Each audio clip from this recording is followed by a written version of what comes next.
What the hell is ISO 222, and why does everybody keep saying it's like gonna make them rich?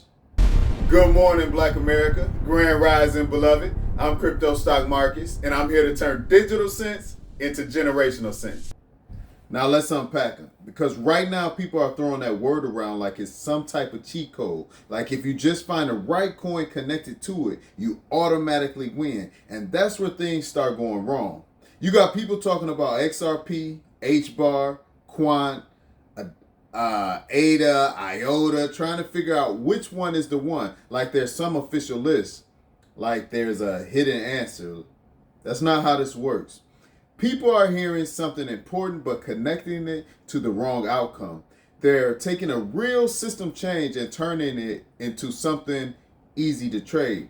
But around here, we don't move off hype like that.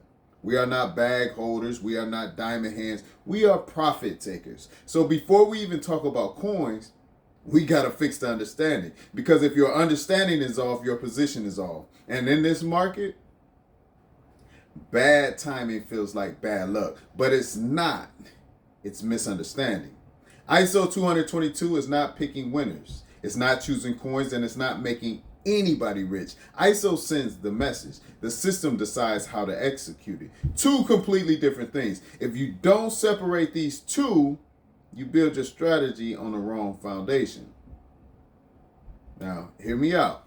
ISO is not a coin. ISO is a language. It's how financial systems communicate. When you send money, nothing is physically traveling the way you think.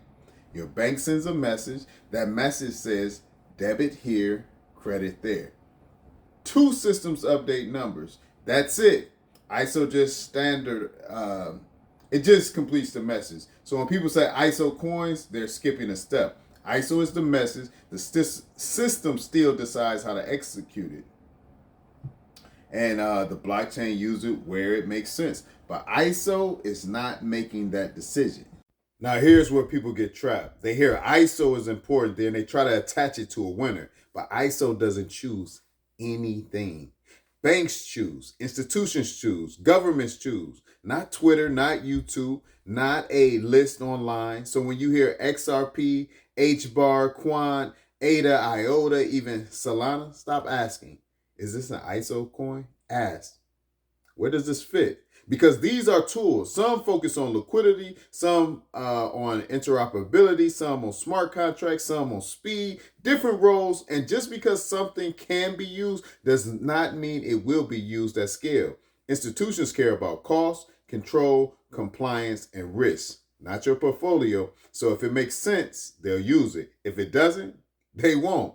It's as simple as that. And this is why timing matters. Two people can buy the same coin.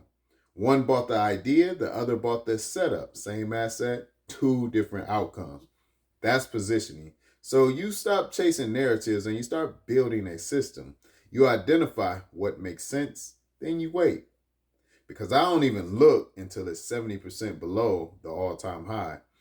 That's where value shows up. That's where risk makes sense. Because you make money when you buy, not when you sell. So yeah, ISO matters, but not the way people are using it. This market doesn't reward comfort, it rewards understanding. And once you move like that, you're not chasing a narrative, you're reading the system. Take care, loved ones. I'm Crypto Stock Markets, and I'll catch y'all on Monday.